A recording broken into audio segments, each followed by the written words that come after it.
Hi friends, welcome to my channel education world. నేటి ప్రశ్నలో April 27, 28కి సంబంధించి మొదటి ప్రశ్న. G7 2024వ సదస్సుకు ఆతిథ్యం ఇవ్వనున్న దేశం ఏది? Answer Italy. G7 సదస్సు ఇటలీలో జరుగుతుంది. అయితే ఆ దేశ ప్రధాని నరేంద్ర మోదీ గారికి ఆహ్వానం ఇవ్వడం జరిగింది. G7 కంట్రీస్లో ఏవేవి ఉంటాయంటే, G7 అంటే ఏంటంటే గ్రూప్ ఆఫ్ 7 కంట్రీస్ అనమాట. US, UK, Germany, Japan, Italy, France, Canada, ఈ 7 దేశాలను కలిపి గ్రూప్ ఆఫ్ 7 కంట్రీస్ అని పిలుస్తారు. 4వ ప్రశ్న.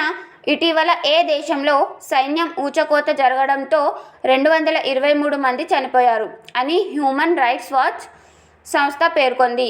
Answer Burkina Faso. ఊచకోత అంటే ఏంటంటే to kill so many people in a short period of time.